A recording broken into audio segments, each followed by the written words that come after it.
Fala pessoal, tudo bem com vocês? O Timão joga melhor, busca o empate, mas perde nas penalidades. E agora? O Vitor Pereira vai ficar?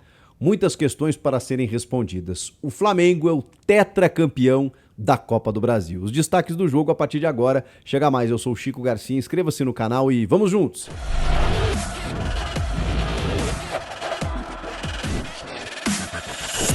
Pessoal, o futebol internacional está de volta e você pode conferir uma das principais ligas europeias ao vivo e de graça. É só baixar o OneFootball, o melhor aplicativo de futebol que existe, onde você acompanha outras ligas espalhadas pelo mundo, além do campeonato alemão, sem custar absolutamente nada, em altíssima resolução, na palma da sua mão, na tela do seu celular. Não perde teu tempo, você fica por dentro de tudo que está acontecendo no mundo da bola, aqui no OneFootball. Link na descrição, no comentário fixado, baixe agora gratuitamente e serve para qualquer celular.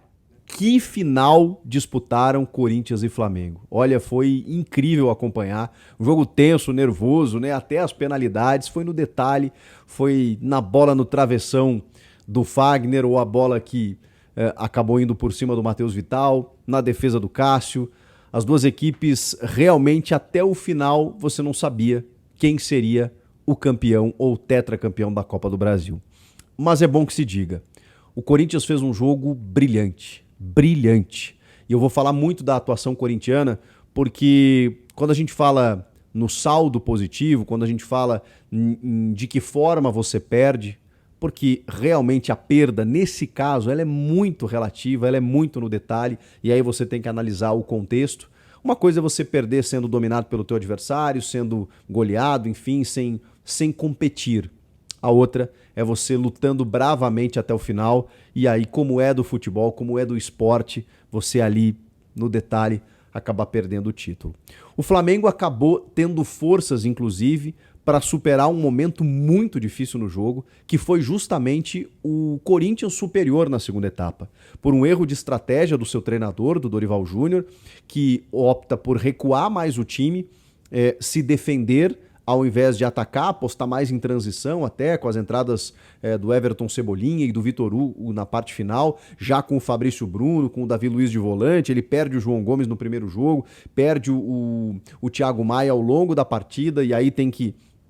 O Arturo Vidal também durante o jogo, lesionado, então ele tem que dar um jeito de se defender, e naquele momento o Corinthians que fazia um jogo de exceção, um Corinthians que não jogou dessa forma, fora dos seus domínios, empurrando o Flamengo para o seu campo, ali o Dorival optou por se defender, já com o placar em vantagem, com 1-0 conquistado com o gol de Pedro, logo a 6 minutos de jogo, numa jogadaça, Arrascaeta, Everton Ribeiro e o Pedro, que tem na sua profissão, né, na sua carteira de trabalho, centroavante. Ele tem o caminho do gol, é impressionante o que joga, e o passe do Everton Ribeiro, que foi um dos destaques individuais do jogo. O Arrascaeta, mais uma vez, repito, né, não sei se ele tem algum problema ainda no pubis, ele não estava a pleno. É um jogador diferente, a gente sabe, mas não conseguiu jogar nesses dois jogos tudo aquilo que a gente sabe que ele pode jogar.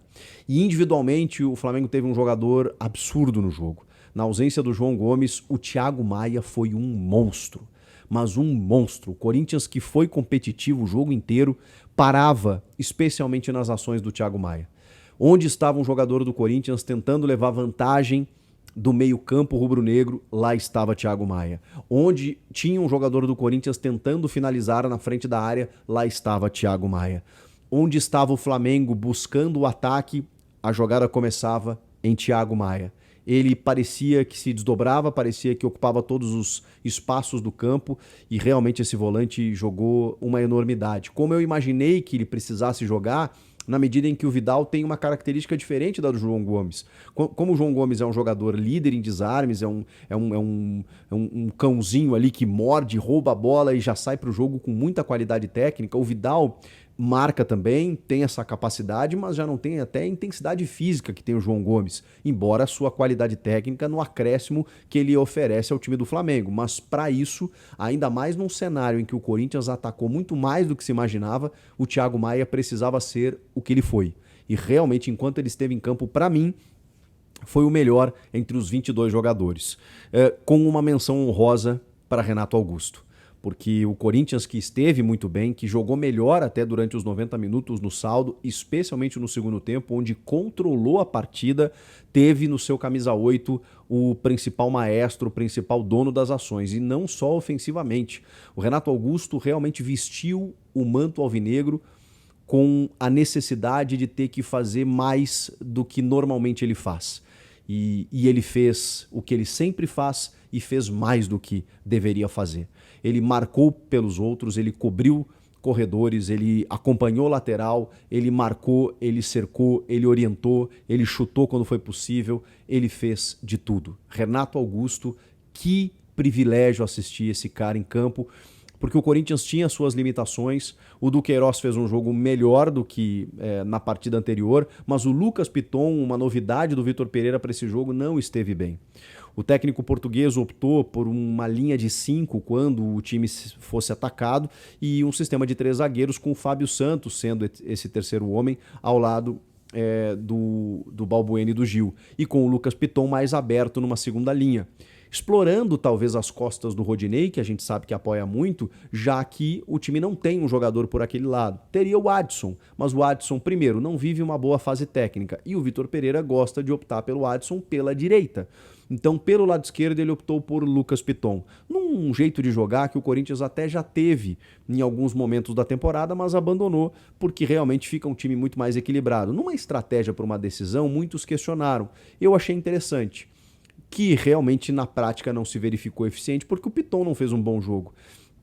E porque realmente no segundo tempo, quando ele devolve a sua formação original, a gente vê que o Corinthians já estava muito mais afeito a jogar desse jeito e realmente o Adson entrou bem. Curiosamente, individualmente, tecnicamente, ele entrou bem. E ele não estava bem, não foi bem no primeiro jogo. Ele opta pelo Duqueiroz fazendo um meia-direita com o Renato Augusto pelo lado esquerdo e o Fausto Vera como cabeça de área, num sistema de 3-5-2 com o Roger Guedes e o Yuri Alberto ali na frente. O Duqueiroz não tem esse cacuete, não tem essa capacidade, até fez a marcação alta no começo do jogo, buscou alguns espaços por ali, mas realmente não funcionou aquilo que o Vitor Pereira pensou, imagino eu.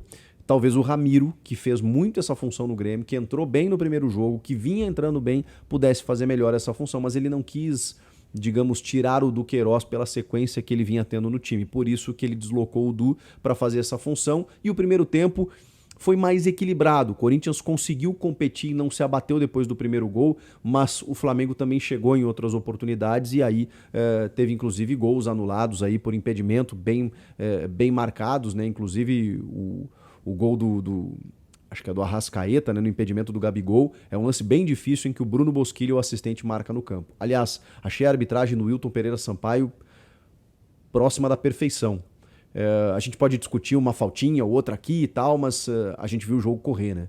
Viu o jogo correr, os jogadores entenderam isso, viu um jogo jogado, sem mimimi, sem ficar discutindo, conversando, sabe, sem muitos lances polêmicos capitais mesmo, aqueles lances que você sabe que o cara tá confuso, perdido no jogo. Não, pelo contrário. Achei para uma final, um jogo até o final do primeiro tempo se encaminhava com pouquíssimas faltas, depois a coisa esquentou um pouquinho, o Thiago Maia deu uma pegadinha, né, no Yuri Alberto, ali recebeu o cartão amarelo, aí ele começou a distribuir mais cartões, o Yuri Alberto também por outra chegada, enfim, para controlar o jogo. E realmente o que a gente pode falar hoje é do futebol e pouquíssimo de arbitragem, se é que tem alguma coisa para falar. No segundo tempo só deu Corinthians e o Dorival, percebendo isso, ao invés de contra-atacar, se defendeu e arriscou porque tinha uma vantagem no placar e se ele conseguisse segurar mais 10 minutinhos, teria conquistado o título nos 90 minutos. Mas, por outro lado, Corinthians valente, martelou até conseguir o seu gol. E eles vieram, e esse gol veio, né, através das mexidas que o Vitor Pereira fez. Porque o Roger Guedes, e me perdoem talvez até uma certa incoerência, que eu critiquei muito quando ele foi retirado do jogo a 24 minutos do primeiro jogo, lá na Neoquímica Arena, aqui na Neoquímica Arena, desta vez eu teria tirado o Roger Guedes. Jamais teria tirado o Renato Augusto, como ele fica até os 90 minutos, até para bater pênalti, mas o Roger Guedes não estava bem no jogo. E sobre o que eu disse no primeiro jogo, de que o Roger Guedes tem uma qualidade técnica que pode decidir o jogo a qualquer momento, não era o caso. Ele teve uma das bolas do jogo, talvez a bola do jogo, embaixo dos paus, quando o Adson entra e faz uma jogada pelo lado direito e ele não converte. Ele foi displicente em alguns lances, ele não esteve envolvido no jogo como eu imaginei que ele pudesse estar. Então, eu teria tirado sim o Roger Guedes nessa partida.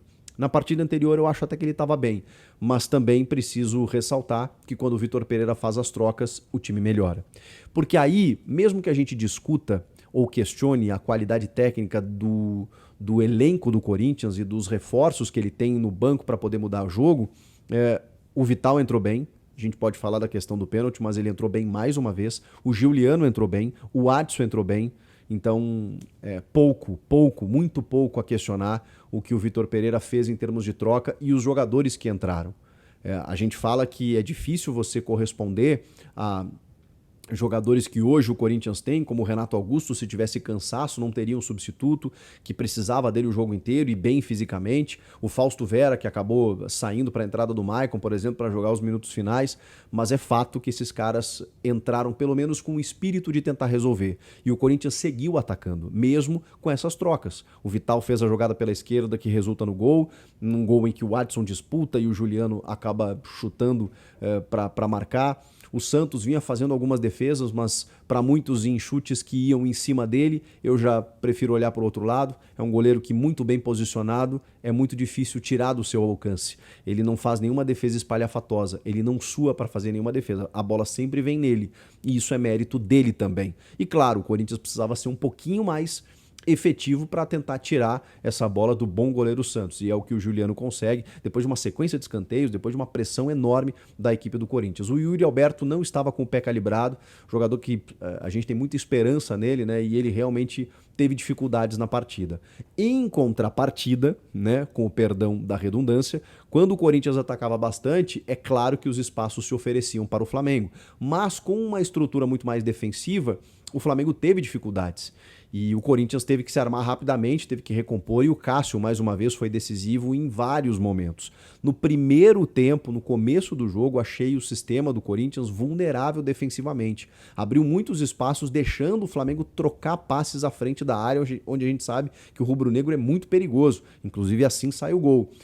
Com exceção disso, a atuação foi mais consistente realmente, do meio do primeiro tempo para o final, e no segundo tempo, como eu disse, com um controle absoluto. Chega o empate, devolve o Corinthians para o jogo, dá uma desanimada na galera do Flamengo e do time, inclusive, né? Porque o título estava muito próximo, e até pela estratégia arriscada do Dorival, de tentar segurar o resultado, e ele não conseguiu, tirando, inclusive, jogadores que poderiam bater os pênaltis, como o Pedro e o Arrascaeta.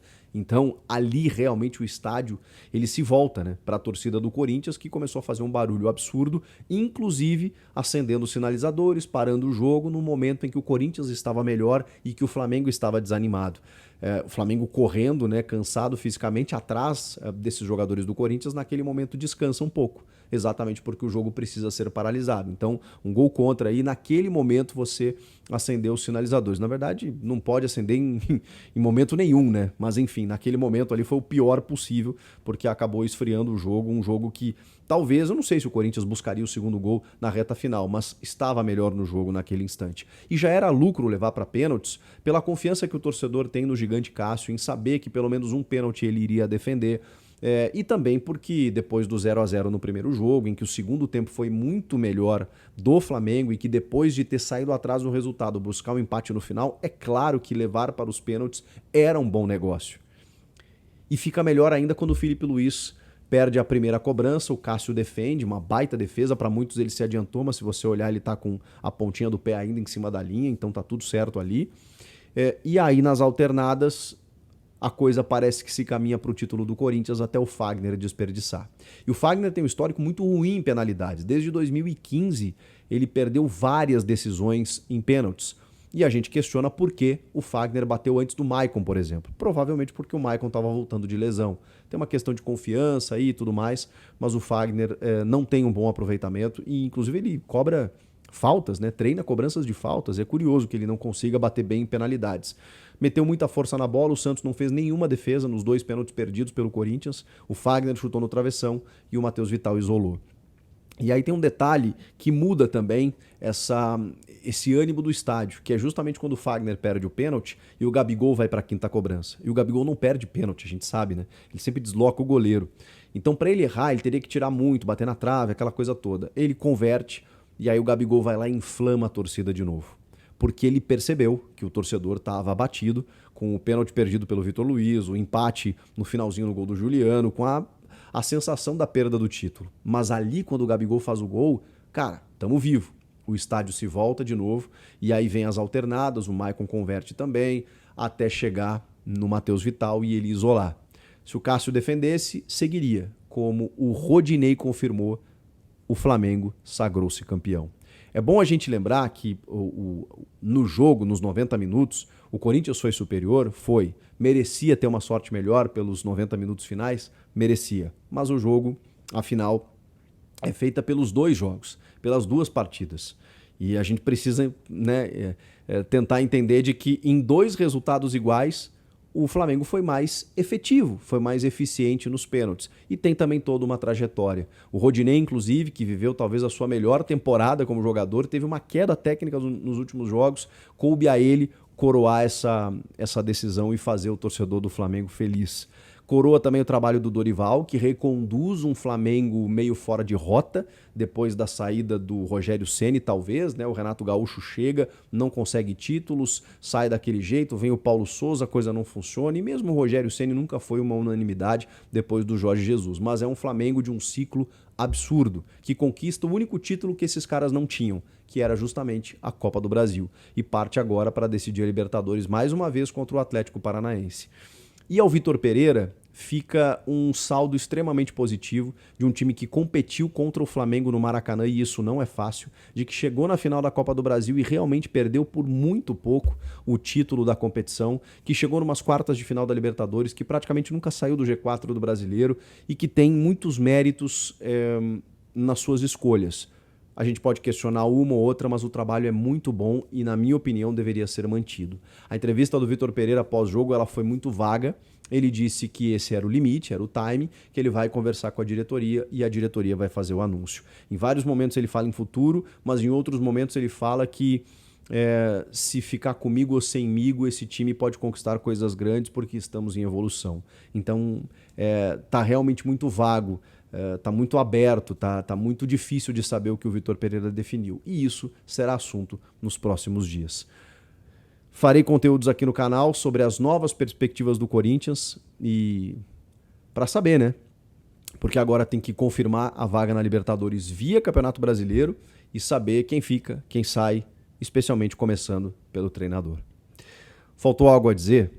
Se faltou, deixem aqui nos comentários. Me perdoem o vídeo longo, já estamos na madrugada aqui, mas foi para fazer o rescaldo completo dessa vitória rubro-negra nos pênaltis, mas de uma grande atuação corintiana que merece sim ser exaltado. Não é questão de valorizar o perdedor, não. Eu acho que o futebol ele tem essas coisas, né? Ele tem essas questões que fazem parte do esporte, fazem parte do jogo. E uma coisa é você perder sendo completamente dominado pelo adversário. A outra é você lutar até o final. Isso o Corinthians fez. E o Flamengo, por outro lado, acabou fazendo valer aquilo que ele tem de melhor, que é a qualidade do seu elenco, que é a força do seu jogo, do seu time dentro do seu estádio, para suportar inclusive uma pressão do Corinthians e mesmo assim ser campeão. Isso também é mérito. Comente, inscreva-se no canal e eu volto na próxima. Tchau!